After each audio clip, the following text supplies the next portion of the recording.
Pronto, tá gravando. Ah, tá ótimo. Então, boa tarde para todas as pessoas que estão aqui para esse mini curso. Agradeço imensamente aí por estarem aqui. Agradeço minhas alunas também que estão aí, que eu já dei uma olhadinha, já tem alguns. E, enfim, espero que seja um momento assim bem produtivo para a gente debater um pouco sobre uma questão tão importante, tão crucial, sobre a questão indígena no Brasil, né? Temática indígena, né? Então, eu vou projetar, vou compartilhar com vocês, né? A minha tela para a gente. E aí eu não irei ver vocês, mas aí no chat, não é isso, Cecília? Se tiver alguma questão e tal, você vai me assessorar, não é isso? Isso. Eu e o Josué, ele também está aqui. Qualquer dúvida, você pode falar. Ah, tá bem, Josué, tá bem. Obrigada aí, então, para vocês. Então, vamos lá, né? Agradeço aí toda a organização desse evento, agradeço a vocês, os monitores que estão aqui, muito legal, é bom ter vocês para ajudar, que eu estava meio perdida, né, nesse site, mas que bom que vocês estão aí, então.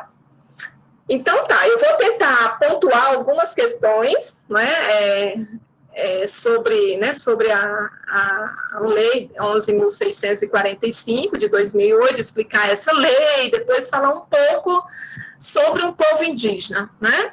E aí depois eu abro espaço para os diálogos, né? Para exatamente isso que é importante aqui, a gente dialogar e conhecer um pouco mais a questão indígena no Brasil. Tá bem assim? Então, vamos lá. Então, eu propus discutir sobre a Lei 11.645, de 2008, e aí tecer os diálogos e reflexões sobre a temática indígena, né? Eu sou Noeci Carvalho Messias, eu não sei se todo mundo que está aí é da Universidade Federal do Tocantins, mas eu sou professora na Universidade Federal do Tocantins, no curso de teatro, minha formação é na área de História, o mestrado em Patrimônio Cultural, o doutorado também na área de História, sou especialista em cultura afro-brasileira, e já tive uma experiência muito significativa de vivência, né, convivência com alguns povos indígenas, né, e é um tema que para mim é muito caro, né, eu gosto muito de debater e sinto que é super necessário que a sociedade brasileira conheça, reconheça e respeite os povos indígenas, né? Bom, eu sempre começo com uma pergunta, né, que eu acho que é super necessária e que cada um de vocês que estão aí, eu gostaria que cada um respondesse, e que pode também responder. Aliás, vamos responder agora, talvez, acho que no chat ou logo, não precisa ser, né, mas algumas pessoas. O que você sabe sobre os povos indígenas do Brasil? Alguém poderia falar alguma coisa? Umas 2 ou 3 pessoas, ou podem escrever no chat, por gentileza. Alguém quer falar? O que você sabe sobre os povos indígenas? Ninguém quer falar? Sim, não? Falem no chat, se tem interesse de falar, se não sabe nada, se quer conhecer.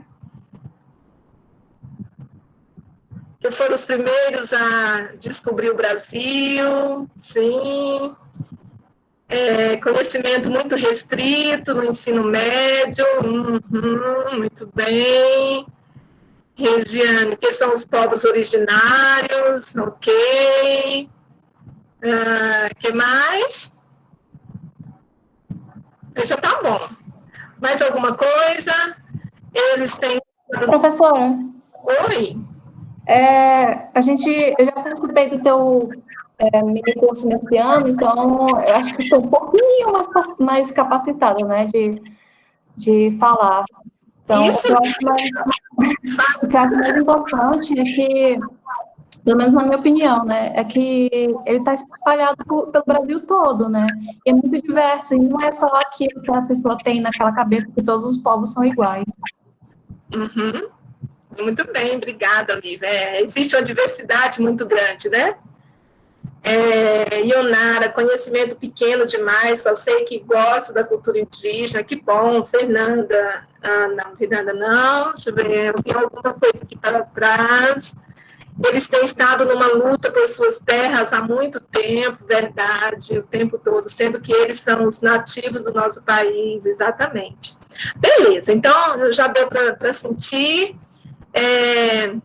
Vocês vão colocando as questões aí no chat, que a Cecília e o Josué vai, né, tá aí nos ajudando, tá bem? Obrigada. Então, olha só, de fato é isso, a gente sabe muito pouco sobre os povos indígenas, ou quase nada sobre os povos indígenas. E que é uma pena muito grande, né, porque a gente só perde com isso. Porque é uma riqueza, uma diversidade muito grande que existe no Brasil. Ainda, felizmente, né, embora tantos atropelos, tantas perseguições, tantos genocídios que esses povos têm vivido há 520 anos, né? Uma luta constante, como disse, aí eu não vou lembrar o nome, mas é uma luta constante há muito tempo, especialmente por suas terras, né? Porque a terra dos povos indígenas tem uma outra concepção, uma outra conotação do que é para a nossa sociedade branca, né? Branca, capitalista, né? Que a terra tem um valor meramente mercadológico, né? De vender, trocar, especular, né? Arrendar, né? Esse valor mercadológico, utilitário, para os povos indígenas é um outro sentido que tem a terra, né? Terra não se vende porque a terra é o lugar sagrado, então não se vende, não se arrenda, não se especula, não se desmata, é um outro sentido completamente diferente, né? Mas então é isso, a gente sabe muito pouco, né? Lamentavelmente, mas a gente precisa saber, né? Conhecer, e acho que esses espaços são bastante ricos para a gente aprender um pouquinho sobre essa diversidade tão rica que existe no nosso país, né? Então, eu trouxe, assim, alguns dados, né, só para vocês terem uma noção. Esses dados, normalmente, eles nunca estão atualizados, né, não são, assim, em cima, né, dados numéricos reais, porque muda, é muito dinâmico, e também a questão do censo indígena, ela de fato é difícil. O Brasil é um grande desafio que o Brasil ainda não conseguiu fazer na sua íntegra, né? Mas os dados do censo de 2010 do IBGE registrou que existe no país 305 etnias, que significa que povos diferentes. Ou seja, olha só a diversidade. Cada povo, como disse a Lívia, cada povo é diferente um do outro, né? Se a gente pensar que no Tocantins tem o Xerente, o Javaé, Carajá, Pinagé, Craô, enfim, cada um desse povo, cada uma dessa etnia tem sua cultura completamente distinta uma da outra. A língua diferente, os costumes, os rituais, a cosmovisão de mundo completamente diferente uma da outra, né? Existe, então, no Brasil, ainda 305 povos diferentes, né, que falam em torno de 274 línguas, né? E por que não é a mesma quantidade? Porque muitos povos indígenas perderam a sua língua, especialmente os povos da região Nordeste, que foram os primeiros a receberem os colonizadores, né, e a sofrerem os grandes impactos, entre eles a imposição linguística, né, a imposição do português, né? Isso os colonizadores fazem com muita precisão, que é impor a língua do colonizador, né? Que é uma forma estratégica de dominar os povos indígenas, dominar a língua, ter a língua dele, né? Então, muitos povos indígenas perderam a sua língua materna, né? E a população indígena no Brasil hoje, de acordo com o censo de 2010, é 896 mil, né, indígenas, né? Ou seja, ele está em torno, digamos que hoje, 10 anos depois, digamos que em torno de 1 milhão de pessoas, né? E que representa aí essa porcentagem, 36% deles estão vivendo em área urbana e 63,8% na área, né, na área rural. Ou seja, vocês verem que indígena na área urbana é um número também muito grande. Por N situações, N diversas situações, muitos perderam suas terras, outros vêm para estudar, outros, enfim, inúmeras situações, são perseguidos das suas terras, correm das perseguições, das violências, né, que sofrem nas suas terras, enfim, por inúmeras situações, né. Existem povos indígenas vivendo em favelas, né, tem as grandes cidades como Manaus, São Paulo, Rio de Janeiro, né, que existem comunidades, né, que vivem nas favelas, né, mas continuam sendo indígenas, praticando, né, seus rituais diferentes, porque nada é igual, né, mas continuam sendo indígenas, né. Então, eu trouxe esse mapa só para, né, distribuir um pouco isso, né, que o Brasil é extremamente diverso, né, para pontuar isso, há uma riqueza, uma beleza muito grande, né, nesse país, muitos saberes, muitos fazeres, né, então só coloquei aqueles dados aí, são mais de 300 povos, mais de 300 etnias diferentes, né, e vejam que eu não estou falando tribo, né, eu não uso esse termo, porque esse termo tribo é um termo colonizador, foram os colonizadores que utilizaram, e ele ainda é utilizado até hoje, e tem uma conotação extremamente pejorativa, é como falar índio, né, extremamente genérico, pejorativo, né, que não corresponde a essa diversidade, né, não dá conta dessa diversidade. E tribo é uma conotação bem pejorativa mesmo, de dizer que são selvagens, que não têm cultura, que são bárbaros, né? Tribo tem essa conotação, né? Então, eles não são isso, né? São povos diversos, com culturas, com povos autônomos, que antes de 1500 já viviam, né, suas autonomias dentro desse território de forma extremamente estratégica, cheio de saberes, de cultura extremamente elaborada. Sistemas de arquitetura extremamente elaborado, de medicina, né? Então, são povos milenares, né? Não são tribos, né? E a população é estimada em mais, né, em 1 milhão de pessoas, né? Bom, e aí, assim, voltando lá àquela questão, o que a gente sabe dos povos indígenas, então a gente sabe muito pouco, quase nada, né, eu sei um pouquinho, né, por conta da minha história, né, aí ao lado de militância, ao lado dos povos indígenas. E aí, no período de 2003, né, durante o governo do PT, houve, né, várias políticas, como medida de compensatórias e tal. E uma dessas políticas de ação afirmativa foi a criação, em 2003, da Lei 10.639, que é a lei que estabelece a obrigatoriedade do ensino de história. Ixi, Maria, gente.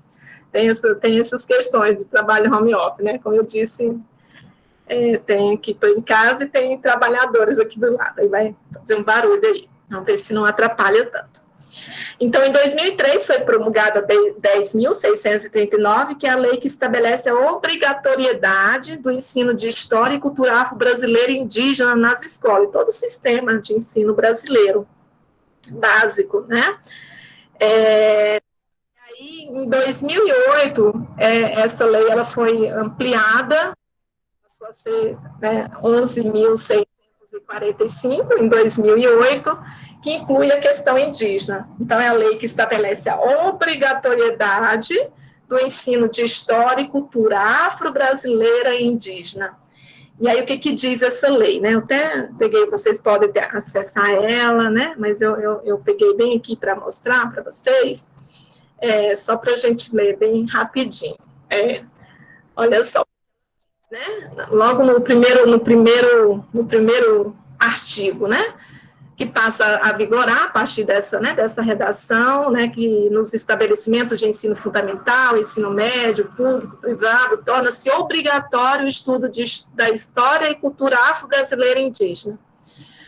O parágrafo 1º. O conteúdo programático que se refere a esse artigo incluirá diversos aspectos da história, da cultura que caracterizam a formação da população brasileira, a partir desses dois grupos, né, étnicos, afro-brasileiro, né, da história da África, e dos africanos. A luta dos negros, a luta dos povos indígenas no Brasil, a cultura negra, indígena, brasileira, e o negro, o índio, na formação da sociedade nacional, valorizando suas contribuições nas áreas social, econômica, política, enfim, a história do Brasil. Então, a lei diz isso, né? E é um avanço significativo e um grande desafio, né? Porque como ensinar o que a gente não sabe, né? Esse foi, acho que, um dos primeiros desafios. E aí, simultaneamente, começaram, então, as formações de professores, né? Vários cursos, seminários. Eu fui fazendo também vários, né? Eu fiz especialização em cultura afro-brasileira, e assim, tantas outras pessoas, né? Que trabalham, que atuam nessa área, né? Foram se qualificando, foram surgindo várias produções a partir desse período, né? Então, hoje tem muitas produções bacanas sobre, né, afrodescendentes, sobre os povos indígenas do Brasil, né? Vários trabalhos de pós-graduação, vários eventos acadêmicos que foram acontecendo. Então, o debate tem ampliado, né, e, claro, toda a luta, né, no caso específico, dos povos indígenas. Mas ainda tem-se muito o que fazer, né, ainda no sentido de produzir conhecimento e, sobretudo, de superar preconceitos, muitos equívocos, muitas desinformações sobre essa questão, né, sobre essa temática. Tudo certo aí, Cecília, no chat? Posso seguir? Tranquilo, professora, pode seguir. Professora, você poderia apertar F5 para a gente ver se a tela fica inteira? O F5. Deixa eu ver como é que faz aqui para apertar o F5. Aí no seu teclado. Apertei. Não? Não. Pode prosseguir, então. Eu não sei por que o meu não fica na tela cheia, Cecília, sinceramente. Não, estou tranquilo, professora, está dando para ler bem. Ou então, ó, do ladinho desse daqui, 80%, clicar nesse ícone que tem, que a tela fica cheia também, eu acho. Só que dá para dar zoom Bem também na embaixo nossa da tela. No canto direito inferior. Canto direito. Aí tem 80%. Aí do lado esquerdo, 80%. Ai, gente, onde tem esse 80%? Desculpa. No canto esquerdo ou direito? Direito, lá embaixo da tela, no canto direito da tela. Tem 80%? Ai, gente, não tô vendo, desculpa. Bem pertinho que você está falando? Ó, na sua tela tem assim uma barrinha que é sobre o zoom da tela. Aí tem escrito 80%. Aí o ícone do lado dele, a tela fica cheia também, eu acho. Ô, gente, me perdoa. Eu não tô achando minha ignorância aqui. Não tô. Não tem muito problema, porque a gente pode dar zoom na nossa tela. Como é que é? Não entendi. Tirar print da tela e mandar pro WhatsApp para ela identificar o ícone. Ah, tira o print, né, e manda no chat? As meninas do grupo aí. Não, assim tá dando para ler tranquilo. É só porque a moça comentou para ficar a tela cheia, mas tá dando para ler tranquilo. Ah, tá bem, então. Tá dando para acompanhar. Não, beleza, então. Obrigada, gente. Então, vamos lá. Tá, o próximo slide, né? Então, só reforçando, então, essa lei 11.645, de 2008, né, ela estabelece, então, que nos estabelecimentos de ensino fundamental, ensino médio, públicos, privados, torna-se obrigatório, é uma lei federal, não é? É uma política pública, né, e a LDB, ela é a LDB, né, ela é um artigo da LDB. Então, torna-se obrigatório o estudo da história e cultura afro-brasileira e indígena, né? E aí tem sido um grande desafio colocar ela em prática, né? Tem sido um trabalho de formiguinho, que a gente verifica que são mais pessoas mesmo comprometidas com a questão, né? Que normalmente vai trabalhando, né? A temática, né? Em 88, saindo um pouquinho disso e voltando um pouco aí na história, em 88 aconteceu algo significativo na história do Brasil, né, que foi a inclusão, que foi a promulgação da lei federal maior, né, que é a Constituição Federal do Brasil, e pela primeira vez na história do Brasil, os povos indígenas foram incluídos na Constituição como povos diversos,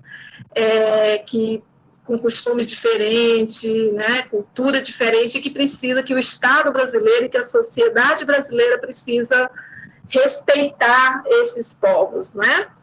Mas para chegar nisso aí tem uma história, né? Uma história que não foi assim, foi uma história também de luta. E aí, nesse sentido, eu gostaria que a Cecília passasse um vídeo, né, e depois a gente volta aqui. Aquele primeiro vídeo, Cecília, por gentileza.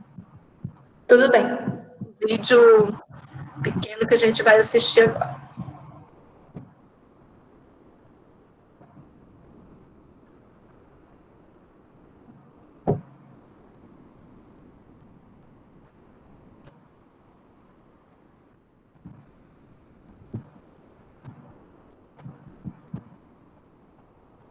Eu paro a apresentação, Cecília?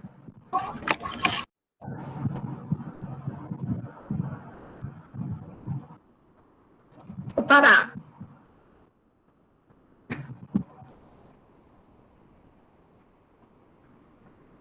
É esse, professora? Isso, exato, né? Acho que ele não está no comecinho, né? Tem que colocar no comecinho. Nesse processo de luta de interesses que tem se manifestado extremamente aéticos. E eu espero não agredir. Tá dando para ouvir, gente? Com a minha manifestação, o protocolo dessa casa,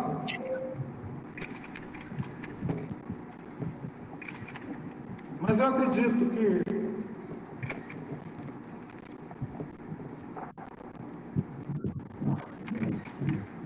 os senhores não poderão ficar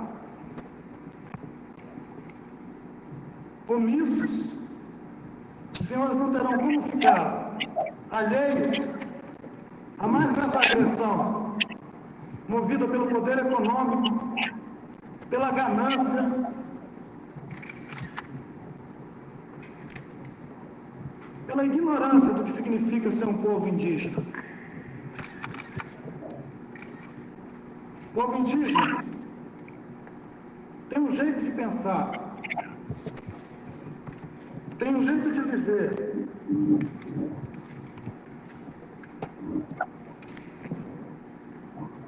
tem condições fundamentais para a sua existência, para a manifestação da sua tradição, da sua vida, da sua cultura, que não colocam em risco e nunca colocaram a existência sequer dos animais que vivem ao redor das áreas indígenas, quanto mais de outros seres humanos.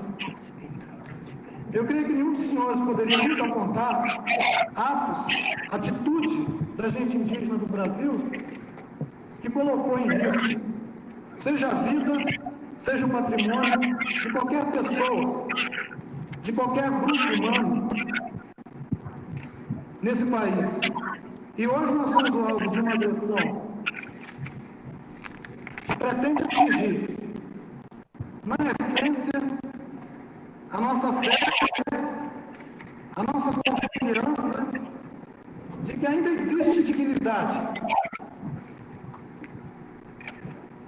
de que ainda é possível construir uma sociedade que sabe respeitar os mais fracos, que sabe respeitar aqueles que não têm o dinheiro para manter uma campanha incessante de difamação, que sabe respeitar um povo que sempre viveu a revelia de todas as riquezas, um povo que habita casas cobertas de palha, que dormem esteiras no chão, não deve ser identificado de jeito nenhum como um povo que é o inimigo dos interesses do Brasil, inimigo dos interesses da nação e que coloca em risco qualquer desenvolvimento. O povo indígena tem regado com sangue cada hectare dos 8 milhões de quilômetros quadrados do Brasil. Os senhores são testemunhas disso. Eu agradeço a presidência dessa casa, agradeço aos senhores e espero não ter agredido com as minhas palavras o sentimento dos senhores que se encontram nessa casa.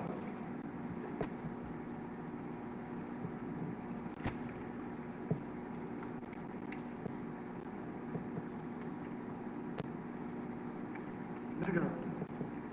Ele foi um dos melhores articuladores políticos da União das Nações Indígenas e foi o melhor advogado dos povos indígenas quando na Constituinte pintou o rosto. Ele expressa para mim todas as lágrimas de 5 milhões de brasileiros índios que morreram nessa terra. Tantas nações indígenas que ainda continuam chorando.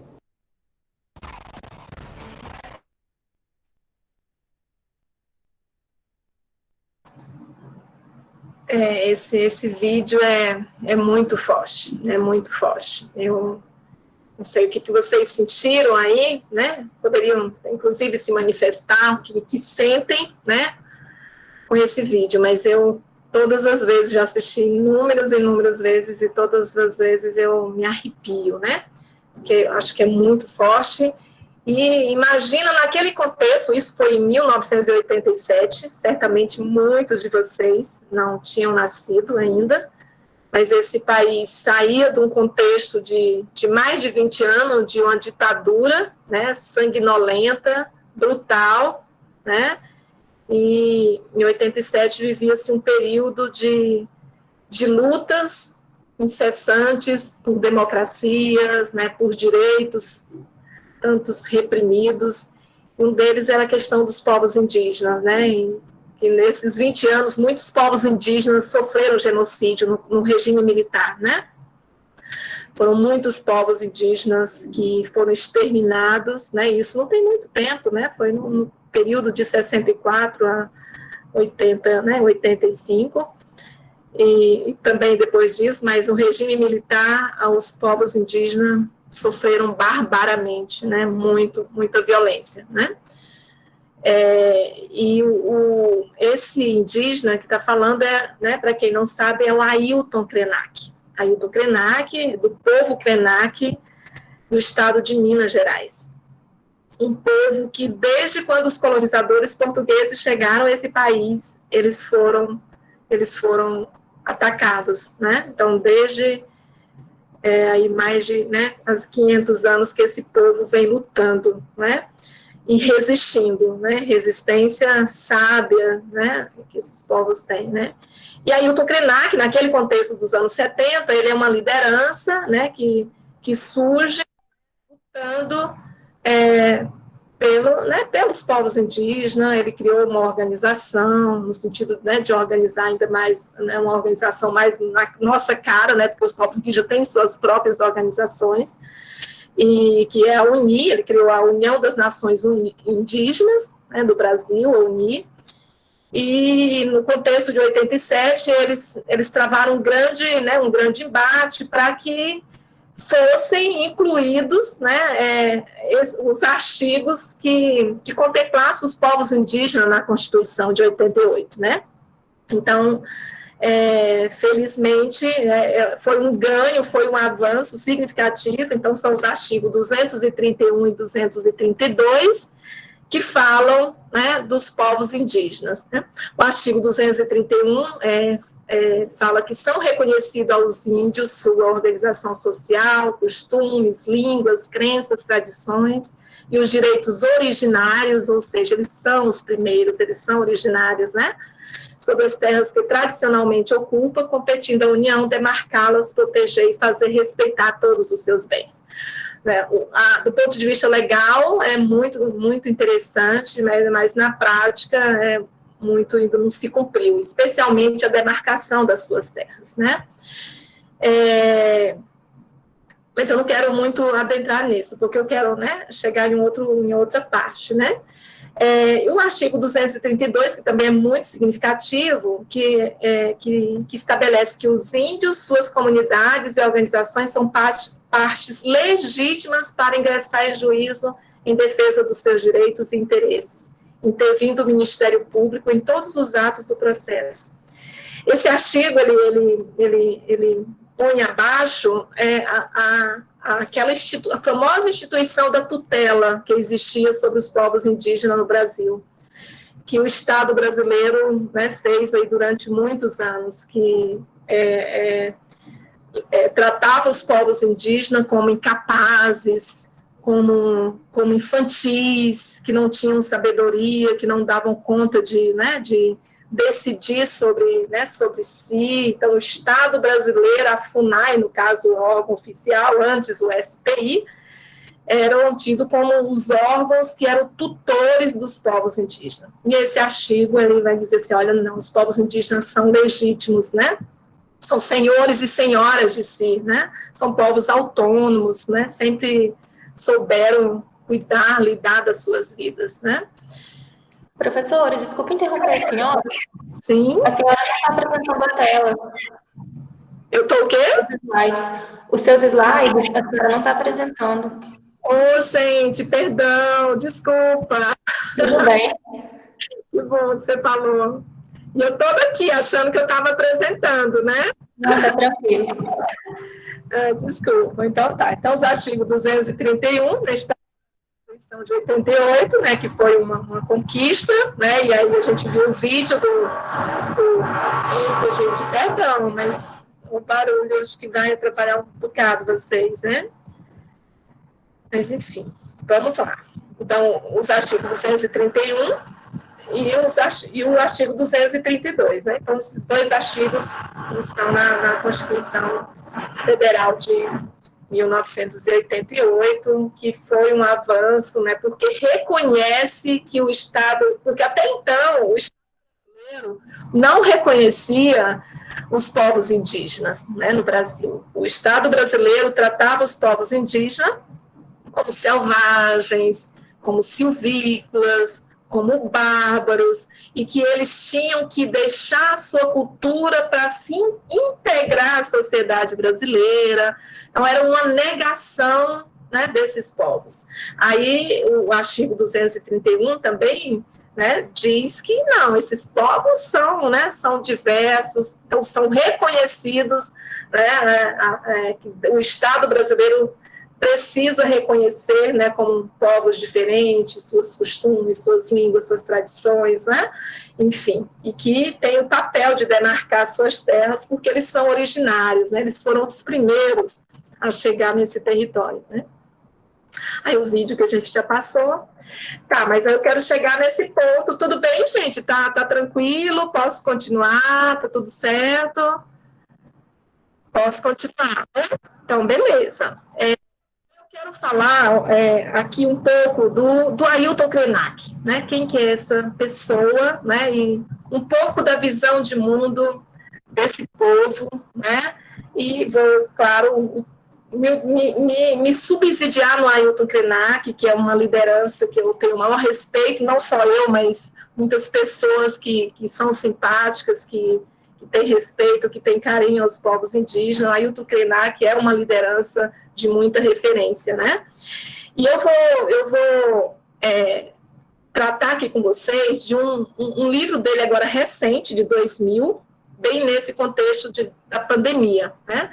O livro, na realidade, é um e-book, né, que foi elaborado a partir de 3 entrevistas que o Ailton Krenak concedeu agora em abril de 2020, né? Uma das entrevistas foi que teve o título O Modo de Funcionamento da Humanidade Entrou em Crise, né, que saiu no Jornal do Estado de Minas, no dia 3 de abril, agora, de 2020. Uma outra entrevista que saiu no Globo, intitulada Voltar ao Normal seria como se converter ao negacionismo e aceitar que a Terra é plana, né? Foi dia 6 de abril de 2020. E a outra entrevista que saiu no Expresso de Lisboa, Portugal, Não sou um pregador do apocalipse. Contra essa pandemia é preciso ter cuidado e depois coragem. Né? Foi dia 7 de abril de 2020. Né? E aí foi, né, o livro essas 3 entrevistas foram, né, foram compostas, né, e vieram compor esse livro, que tem como título O Amanhã Não Está à Venda, né, Ailton Krenak, da Companhia das Letras. Então, eu quero trabalhar alguns trechos com vocês, eu vou lendo alguns trechos desse livro, que é curto, coisa pequena, né, mas eu selecionei alguns desses trechos para a gente pensar exatamente esse contexto que a gente está vivendo de pandemia, né, o que ele diz, né, e como que ele concebe, né, esse contexto todo que a gente está vivendo, né. Então, ele começa logo dizendo algumas questões assim, que faz muito tempo que eles lá na aldeia Krenak já estão em luto, né? Ele fala, faz algum tempo que nós na aldeia Krenak já estávamos de luto pelo Rio Doce. Ou seja, eles foram impactados aquele grande acidente, né, da mineradora lá em Minas Gerais, né, que afetou a terra deles. E o Rio Doce, eles têm toda uma relação muito intensa com o Rio Doce. Minas Gerais, Espírito Santo. Ali. Aí ele vai falando, quando os engenheiros me disseram que iriam usar a tecnologia para recuperar o Rio Doce, perguntaram a minha opinião. Né? Normalmente sempre perguntam algumas coisas para ele, né? Opinião, do que ele acha, né? Aí eu vou ler aqui no livro, né? Eu respondi, a minha sugestão é muito difícil de colocar em prática, né? Abre aspas, né? A minha sugestão é muito difícil de colocar em prática, pois teríamos de parar todas as atividades humanas que incidem sobre o corpo do rio a 100 quilômetros nas margens direita e esquerda, até que ele voltasse a ter vida. Então, um deles me diz, mas é impossível, o mundo não pode parar. Fecha aspas. E aí o Ailton fala, e o mundo parou. Né? E aí ele está se referindo, né, já a esse contexto de pandemia, o mundo parou. Né? Aí vai dizer que a gente está vivendo hoje nesse isolamento social. Né? Ele fala, inclusive, que eles, enquanto indígena, já estão vivendo, né, há 500 anos, né, um tipo de isolamento segregados pela sociedade brasileira, enfim, né.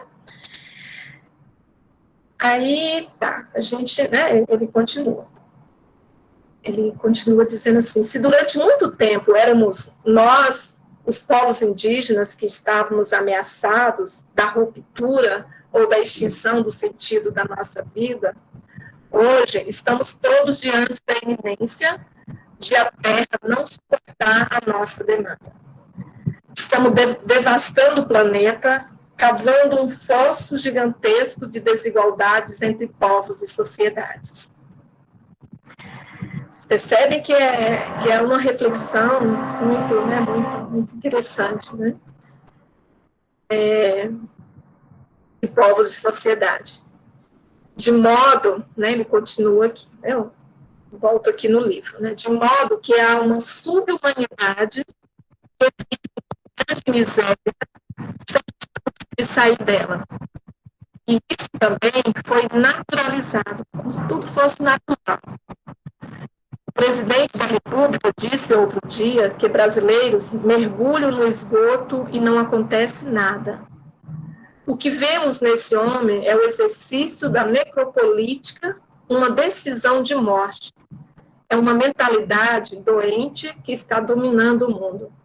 E temos agora esse vírus, um organismo do planeta respondendo a esse pensamento doentio dos humanos como um ataque à forma de vida insustentável que adotamos por livre escolha, essa fantástica liberdade que todos adoram reivindicar, mas ninguém se pergunta qual o seu preço.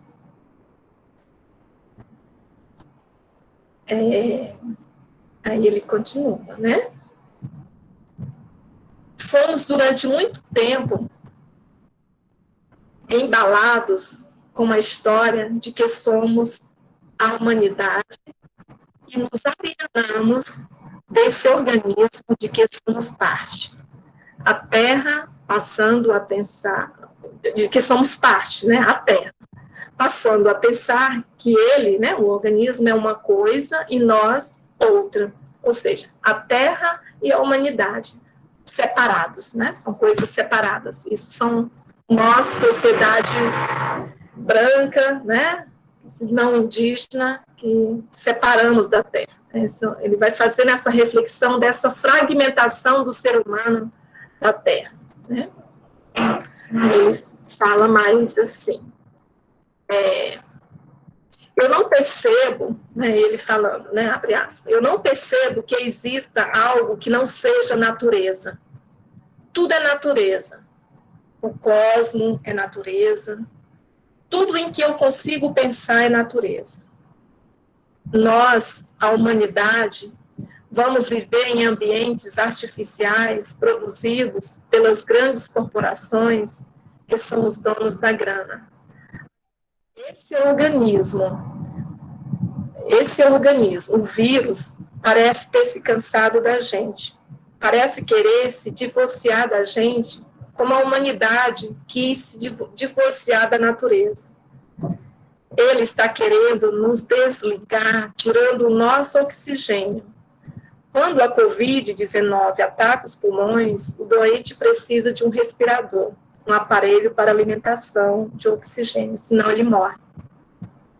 Quantas máquinas dessas vamos ter de fazer para 7 bilhões de pessoas no planeta?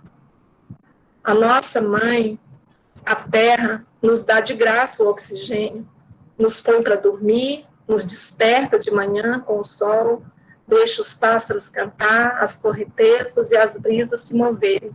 Cria esse mundo maravilhoso para compartilhar. E o que a gente faz com ele? Então, ele vai fazendo assim, uma série de perguntas, né, para a gente refletir. Né?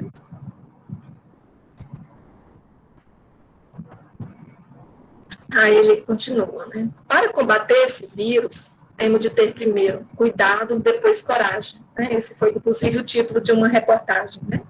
Então, para combater esse vírus, o Covid-19, temos que ter primeiro cuidado e depois coragem. Ele fala, continua falando, ele fala assim, vemos algumas pessoas defenderem a manutenção da atividade econômica, dizendo que alguns vão morrer, e é inevitável. Esse tipo de abordagem afeta as pessoas que amam os idosos, que são avós, pais, filhos, irmãos. É uma declaração insensata. Não tem sentido que alguém em sã consciência faça uma comunicação pública dizendo, entre aspas, alguns vão morrer, fecha aspas. É uma banalização da vida, mas também é uma banalização do poder da palavra.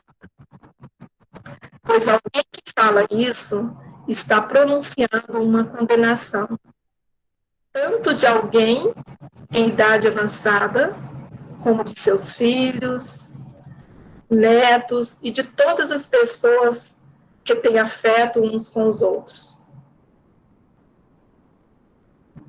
Imagine se eu vou ficar em paz pensando que a minha mãe e meu pai podem ser descartados. E ele continua, né? Aí, mais, né, voltando ao slide, ele fala, há muito tempo não programo atividades para depois, entre aspas. Temos de parar de ser convencidos. Deixa eu continuar lá na página. Temos de parar de ser convencidos. Não sabemos se estaremos vivos amanhã. Temos de parar de vender o amanhã. Penso naqueles versos, né, do Carlos Drummond de Andrade. Stop, a vida parou, foi o automóvel. Essa é uma parada para valer. O ritmo de hoje não é o da semana passada, nem o do ano novo, do verão, de janeiro ou fevereiro. O mundo está agora numa suspensão. E não sei se vamos sair dessa experiência da mesma maneira que entramos.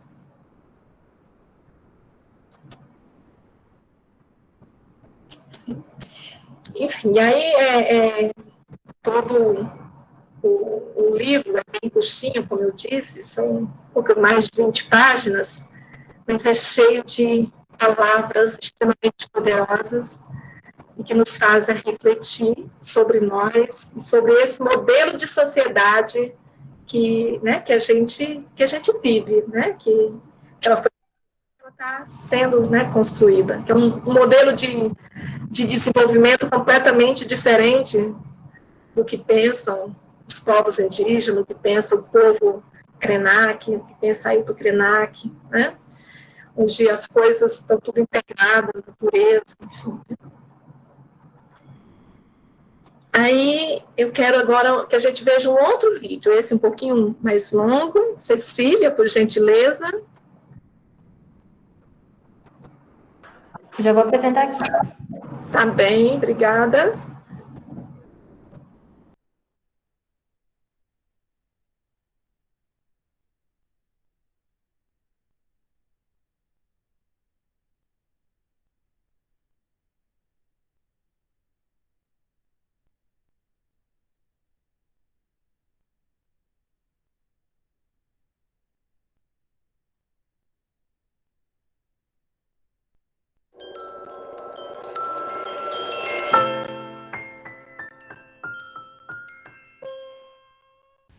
Meu nome é Ailton Krenak, esse não é o meu sobrenome, é a etnia, né, Krenak. E é muito comum as pessoas de lá da nossa aldeia serem identificadas com o nome do povo, né?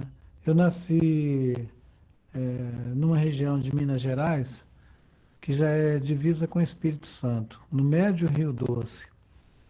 O Rio Doce é um berço assim dos Krenaks desde o final do século XIX, onde a gente ficou refugiado diante da ocupação que teve da floresta daquela região, uma grande extensão de floresta que foi devastada no final do século XIX, e o povo indígena que vivia naquela floresta foi sendo empurrado para a beira do rio. O Rio Doce, para os Krenak, é um berçário, é o último refúgio dos Krenak.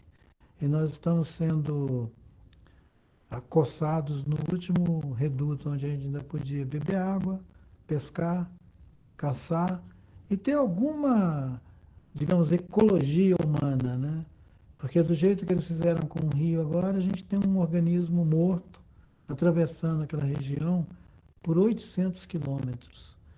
E isso deixa os Krenak em suspenso sobre o que nós vamos fazer com o nosso futuro, entendeu?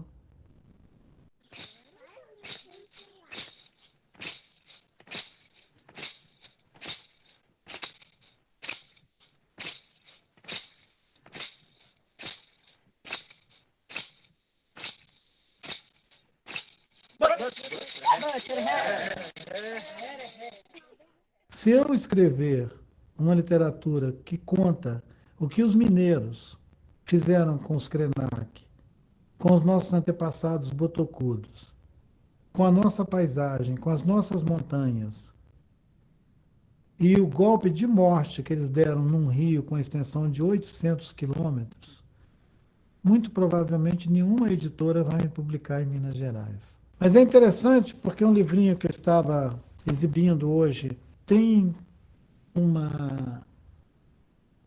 um pós-fácil da publicação que foi feita lá na Áustria, onde o autor diz que a literatura que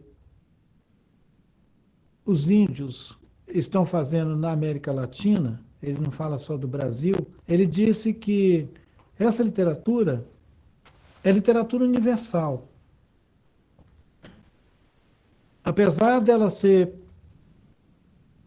percebida com desprezo por uma certa escola, por uma certa tendência da literatura, que acha que ela recorre a muitos elementos narrativos que são do folclore, que são da cultura local, que é do modo local de vida, que ele diz que seria das nossas incongruências. Sugerindo que povos que vivem na periferia do mundo, quando produzem uma literatura ativa, essa literatura ela vem informada pelo jeito de vida dessas pessoas, e que isso acaba sendo um recurso apelativo para ela ser uma literatura reconhecida. Ele contesta esse tipo de julgamento, ele acha que isso é um preconceito, porque as pessoas lançam mão do que têm. Eu me ressinto de uma crítica da literatura que nós estamos chamando de indígena, e que ela está já com alguns aninhos de vida, e que não precisa continuar adulando ela a vida inteira. Pode começar a exigir dela uma performance mais competente com relação ao seu tempo. É bacana a gente contar a história dos nossos antepassados. É comovente contar uma história bonita. Todo mundo quer ouvir uma história bonita. Mas quem é que quer escutar uma história dura, real, do que nós estamos vivendo hoje? Né? Como é que a gente vai emoldurar essa história? Como é que a gente vai fazer ela ser agradável? Como que a gente vai puxar o interesse de alguém por essa literatura? Me parece que uma das maneiras é fazendo literatura. Eu acho que a gente vive num tempo também que todo mundo tem muita pressa. Já houve um tempo que uma pessoa passava a vida inteira dele para escrever um livro. E 10, 20 anos depois que ele morria, aquele livro dele era publicado. E aí ele tinha reconhecimento pela obra que ele fez na vida dele. Hoje as pessoas querem escrever 300 livros. Nós somos uma civilização da fábrica. Às vezes as pessoas me perguntam, você é um escritor? Eu falo, não sei se eu sou um escritor. Eu publiquei um título com características de autoria no ano de 2000, chamado O Lugar Onde a Terra Descansa. Esse título, O Lugar Onde a Terra Descansa, ele foi um transe que eu vivi ao longo de alguns anos, que eu reuni as nossas tribos para fazer o Taruandé, que é um ritual de suspender o céu quando o céu está muito próximo da terra e os humanos ficam todos doidos. Então as nossas tribos se juntavam para cantar e dançar e suspender o céu, né, para aliviar a pressão. E num desses encontros, quando a gente terminou ele, eu estava tão exausto que eu não conseguia dormir. Aí um amigo meu pegou um gravador e gravou 40 horas de entrevista comigo. É o livro, O Lugar Onde a Terra Descansa. Foi um surto. Então eles me perguntam, você é um escritor? Bom, se escritor faz isso que eu faço, então eu estou quase sendo um escritor. Para povos que são de origem sem escrita, de tradição oral, fazer uma travessia para esse mundo da escrita, só isso já é um épico.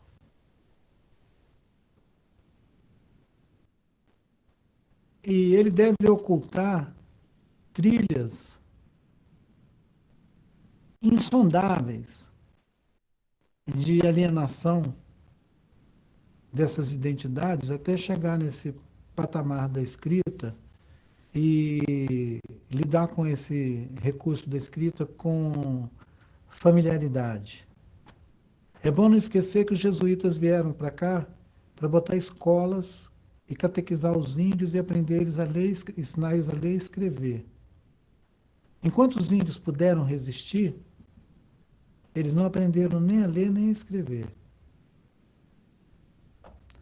Então, seria interessante a gente investigar se quando os índios estão lendo e escrevendo, se eles já se renderam ou se eles ainda estão resistindo.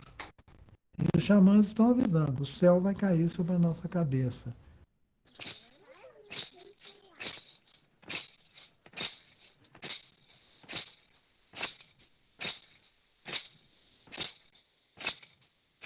Talvez o que esteja fazendo as pessoas prestar atenção é porque é um ultimato.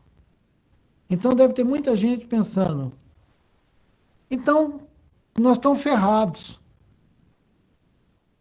Porque a gente já detonou com todas as florestas, estamos acabando com os oceanos, e esses xamãs estão dizendo que se a gente abalar o último reduto da Terra, o céu vai cair na nossa cabeça. Essa metáfora do céu caindo sobre a nossa cabeça, ela pode ser percebida de diferentes maneiras. Ela pode ser percebida, inclusive, com a terra saindo de debaixo dos nossos pés, com as fontes que a gente supre de alimento, de água pura, acabando. É uma outra maneira de dizer que tem 2 ou 3 grandes corporações no mundo hoje controlando as sementes do mundo. 2 ou 3 grandes corporações decidem que semente você pode plantar, que tanto de semente você vai ter e com que qualidade. Por quantas gerações essa semente vai germinar e reproduzir. Tem um monte de espécies que a gente consome hoje que a semente já tem vencimento. Você fez um plantio dela, a hora que você colher, acabou. Ela não tem mais germinação, ela não produz mais. Fora as sementes que são oferecidas e que elas já vêm bitonadas, elas são sementes programadas, né? Aquela variedade vai vencer em alguns anos, ela vai minguar e não vai produzir mais nada. Então nós somos refém de uma ganância global, atacando a água, o solo, as sementes, as florestas. Eu acho que é meio desesperador o tempo que a gente está vivendo, mas não é para a gente desistir de nenhuma das artes e das manhas que a vida ensinou para a gente como recurso de sobreviver, entendeu? Quando eu era mais jovem, agora vou fazer 63, amanhã eu completo 63 anos, nasci em 53, agora nós estamos em 16 e tal. E quando eu tinha uns 30, 40 anos, eu desconfiava muito da validade das coisas que eu estava me engajando, que era organizar esse tal de movimento indígena, fazer aliança com seringueiros, com ribeirinhos, se a gente ia conseguir manter essas famílias no meio da floresta, porque a floresta estava sendo devorada. E na década de 90 a gente conseguiu fazer uma campanha global no planeta inteiro, de salvem as florestas, né, de chamar para a consciência das florestas tropicais no cinturão do planeta inteiro. E vimos como é que as estruturas estão organizadas para comer mesmo as florestas. E assim que terminar de comer as florestas, comer os oceanos, entendeu? É uma fome sem fim. Eu acho que o conhecimento sobre o que a gente vive no planeta hoje, ele me deu a noção de que a gente não pode renunciar a nenhum recurso que a gente tiver para alertar as pessoas de que a Terra é a nossa casa comum e que a maior parte da população hoje está alienada disso, não tem consciência disso. A ideia maniqueísta de pensar que são só os ricos que estão ferrando com o planeta é errada, porque tem bilhões de pobres vivendo numa situação de pobreza tão absurda que eles não são capazes nem de raciocinar. São bilhões de pobres vivendo na mais absoluta miséria, comendo o planeta como se fossem formigas ou cupins. Então, nós estamos, na verdade, com um grave problema, é que o planeta está sem governança. No pensamento mais, digamos, antigo, no pensamento, inclusive, de alguns desses xamãs que avisam sobre a queda do céu, essa ideia de prioridade que nós, os humanos, temos, porque quando a gente está conversando nesses termos, parece que nós somos, assim, os caras mais bacanas que estão correndo o risco de ser cuspido do planeta, né? Não. Para os xamãs, nós somos os caras mais indecentes que estão na iminência de ser chutados para fora do planeta por puro merecimento. A gente não merece ficar aqui na Terra. A gente não fez nada para merecer, nós só estamos detonando. Nós só afetamos a Terra, a gente não cria nenhuma relação saudável com a Terra. Mesmo quando a gente se reúne em comunidades idealizadas, a gente acaba reproduzindo o mesmo mote, né? Que é exaurir a Terra. As pequenas comunidades humanas, que são ainda essas regiões onde povos indígenas conseguiram resistir ao último trator, já estão sendo engolfados por esse modelo de vida global.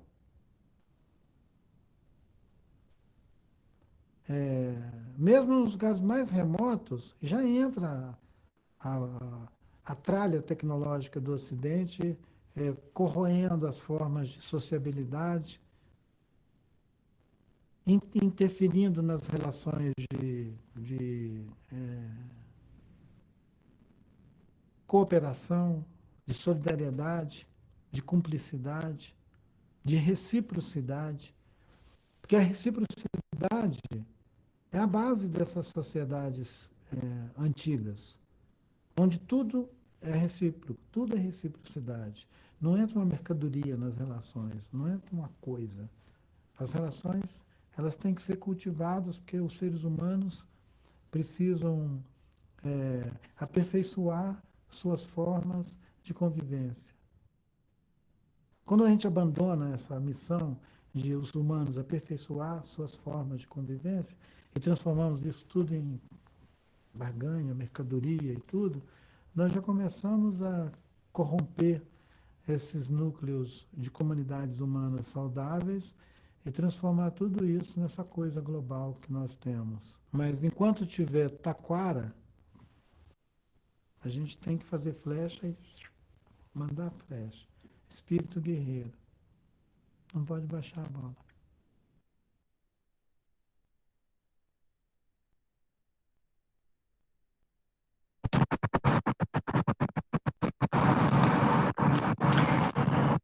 Ok, obrigada, Cecília. Esse vídeo.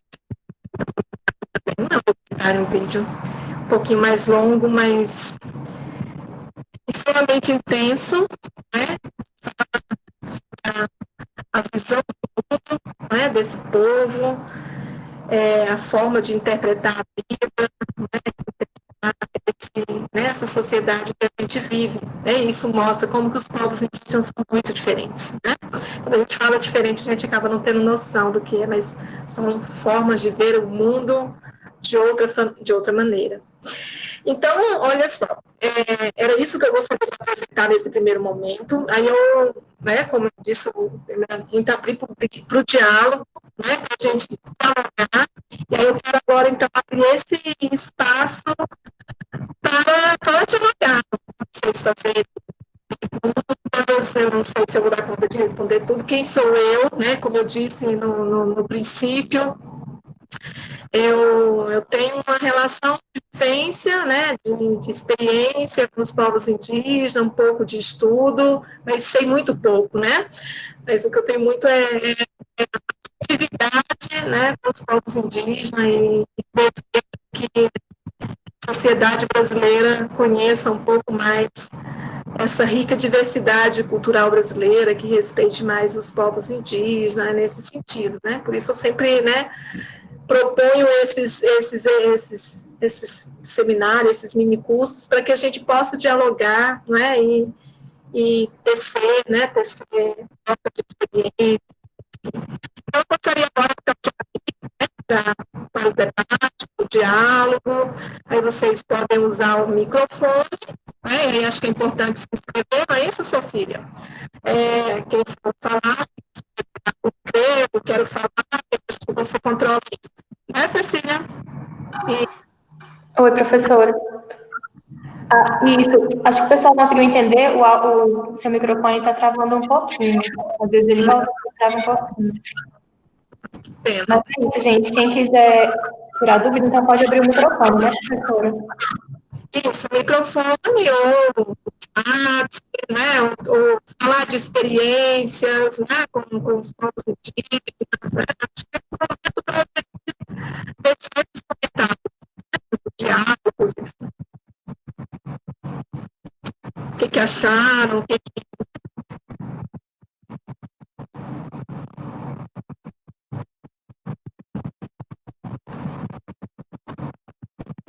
Ninguém? Eita, gente!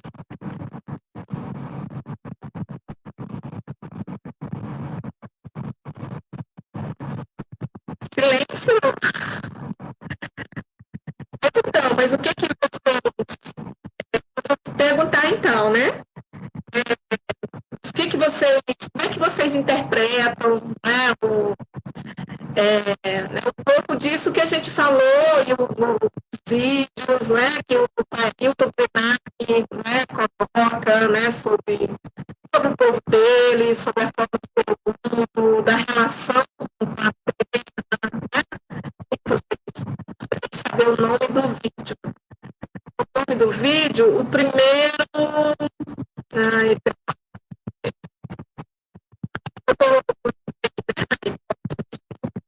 A senhora botou de um... tem que pegar aqui. Você pode ir lendo, Cecília, por favor? Você é muito clara. Tá.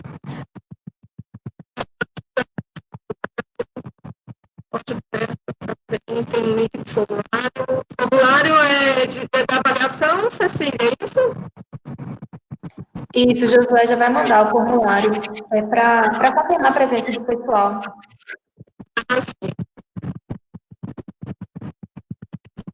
Então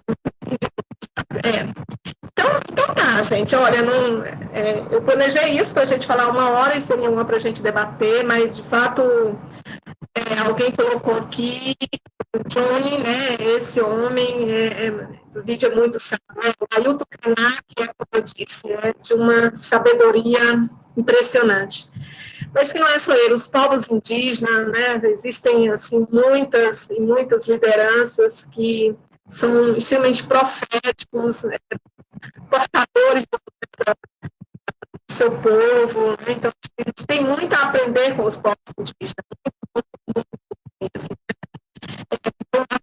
Não se esgota aqui, eu trouxe né, algumas questões apenas.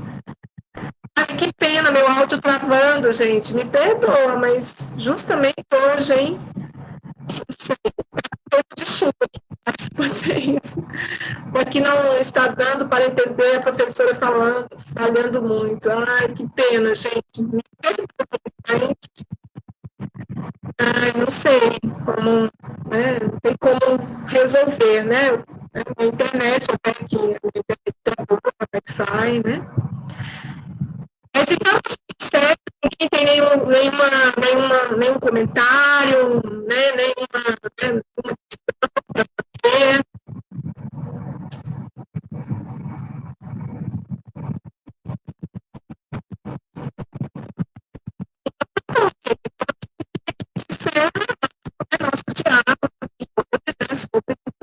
sobre né? Que era falar um pouco sobre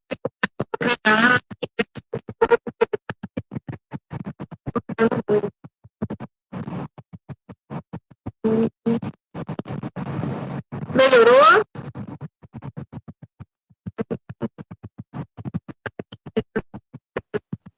senhora tem um fone, professora, um fone de ouvido? Que às vezes o microfone do fone ajuda.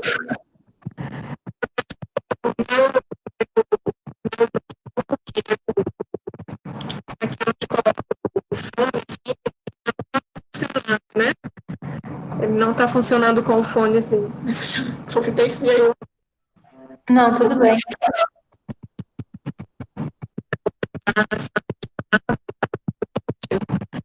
Posso tentar, né? Vou tentar então sair, né, e voltar novamente, tá bem?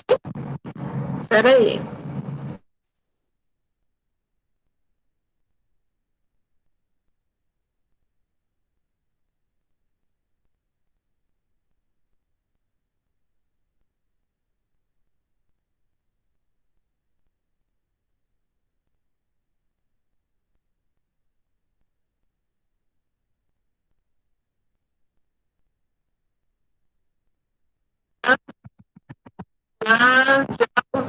Tema, né? Sobre a temática indígena, né? Alguém conhece, conviveu, tá? Vou começar a perguntar então para vocês. Alguém gostaria, né? Aí seria de falar, já conviveu com o povo indígena, alguém que é da área de educação, se já deu aula, que gostaria de compartilhar com a gente, trocar experiências, né? Trocar experiências mesmo, poderia falar. Thaís,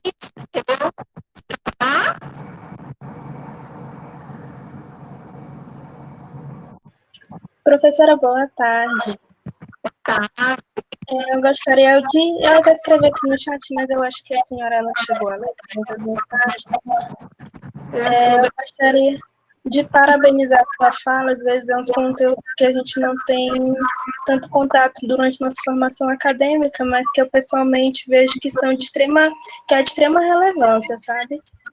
A minha mãe, ela é antropóloga, ela é cientista social de formação, então sempre tive contato durante minha educação com a temática indígena, e para mim é um prazer também ter trabalhado com eles durante a licenciatura indígena aqui na Universidade Estadual do Maranhão. Então, eu já tive a oportunidade de encontrar nas aldeias e orientá-los nessa formação acadêmica que eles fazem pela Universidade Estadual. E realmente, para a gente que tem um contato, para a gente que conversa, dialoga com eles, é uma troca de experiência incrível. E é como o curso propõe, é uma licenciatura intercultural indígena, é uma troca de culturas, é uma troca de informação, de conhecimento. Então, às vezes eu tive a oportunidade de visitá-los nas suas terras e tudo mais. São aprendizados que eu acho que levo para a minha vida toda, sabe? É uma experiência incrível. Eu gostaria de parabenizar a sua fala, extremamente didática, com esses vídeos bem ricos. E é isso, professora. Boa tarde. Que legal, Thaís. Você está no Maranhão?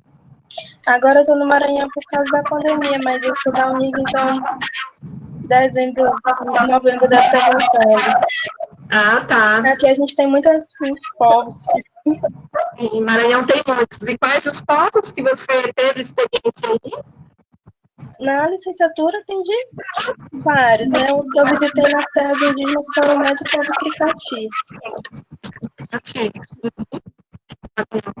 É verdade, né? As experiências que eu também compartilho contigo, né, da sua fala, e as experiências que eu vivi com os povos indígenas, eu tive na Ilha do Bananal, com o povo Javaé, o povo Carajá, né, que eu vi muito, depois também com o Craô, na verdade o Craô foi a primeira experiência com os povos indígenas, inclusive fiz meu TCC de graduação sobre o povo Craô, né, daqui do Tocantins,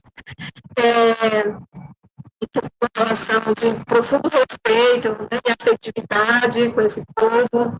E todos a gente só aprende, né, a conviver, né, com esse povo. Sim, conviver, a respeitar e a entender, porque às vezes a gente vai sair com alguns preconceitos e tudo mais, mas com o conhecimento, essa troca de experiências é muito enriquecedor. Também fui próxima e acompanhei o povo Gavião.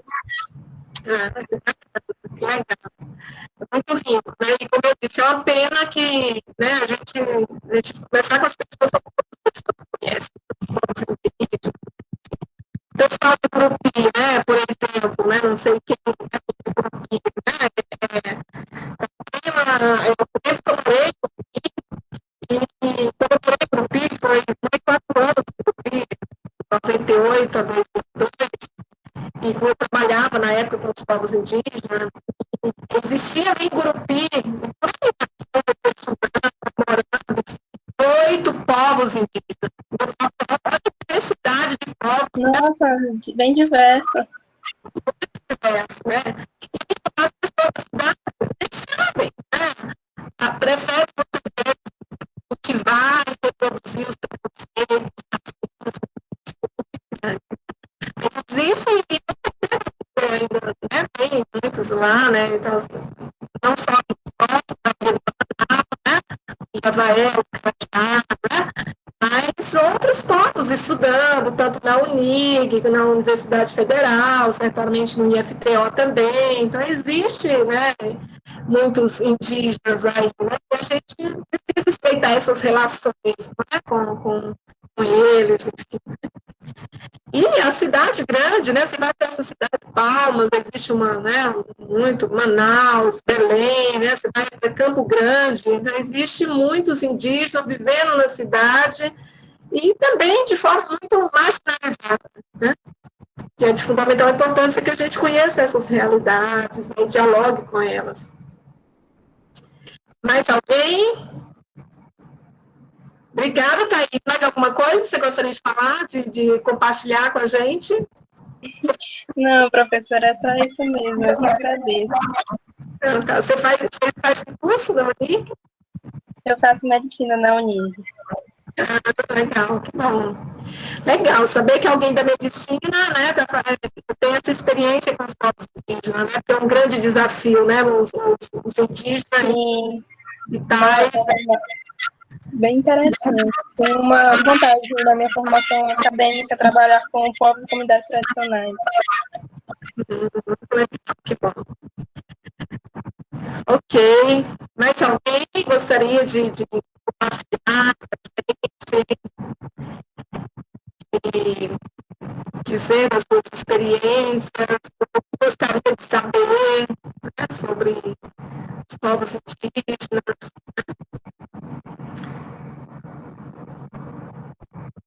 Como eu disse, olha só, essa relação com a terra. Se a gente vê alguns vídeos do Ailton Krenak e qualquer outro vídeo, qualquer outro povo, eles sempre pontuam essa questão com a terra, né? Essa relação que eles têm com a terra e a luta pela terra. Desde 1500, com a chegada dos colonizadores, os povos foram tidos como um problema, né? Até hoje, né? São considerados um problema que precisa ser um problema para esse modelo de desenvolvimento, né? Capitalista, né? Colonizador. Tá? Mas tem uma liderança, bem nisso, falando da questão da terra, ele foi assassinado. Ele chamava Chicão. Chicão Chucuru, o povo Chucuru de Pernambuco. Um povo grande, que vive lutando há muito tempo, o povo também perdeu a língua, né? Foi um dos primeiros lá no Nordeste serem também. O primeiro foi Pataxó. Tem um vídeo do Chicão Chucuru, né, que foi feito depois que ele foi assassinado, em 98, exatamente por conta da militância dele, da presença atuante dele, lutando, né, pela terra, né, pela repartição do território.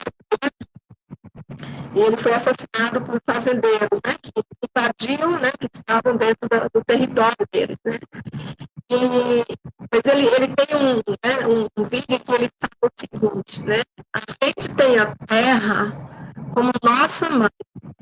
Então, se a terra é nossa mãe, ela precisa ser cuidada, precisa ser zelada, assim como as plantas, as árvores. A gente não vende, nossa mãe, né? A gente não aluga nossa mãe, né? É outro território onde se planta, né, se enterra, né, os antepassados, né, e existe uma relação extremamente afetuosa, né, com o território, né, ela passa, né, toda a relação da materialidade, né, é lugar de vida, de cura, né, lugar de é isso que Ailton Krenak vai propor, né, essa relação da nossa sociedade é uma relação muito especulativa com a Terra, né?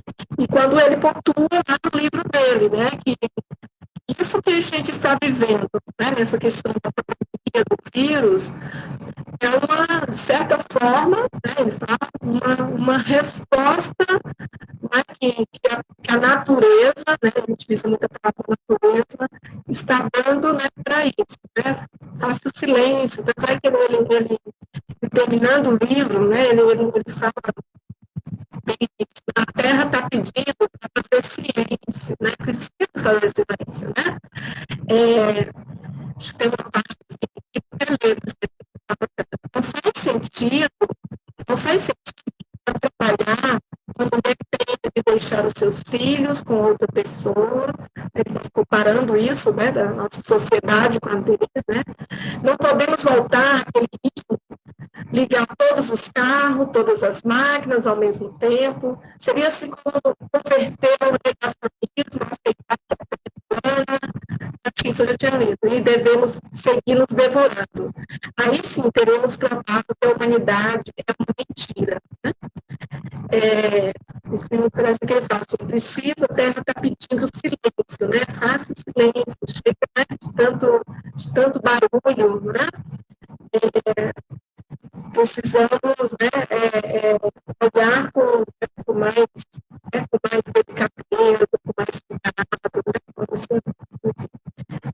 Eu encontrei essa parte, né, que ele fala, encontrei assim, ó, que a Terra simplesmente está pedindo silêncio, né, esse né, desse distanciamento, é para que a Terra disse, olha, não estou suportando, preciso de descansar, preciso de silêncio. Então, é uma outra relação não é, distinta. O livro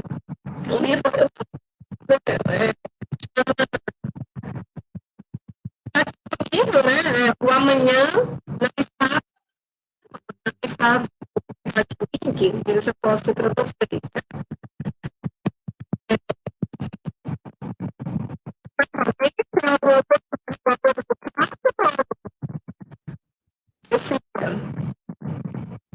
Você pode repetir, professora, que eu não entendi. O nome do livro? Amanhã não está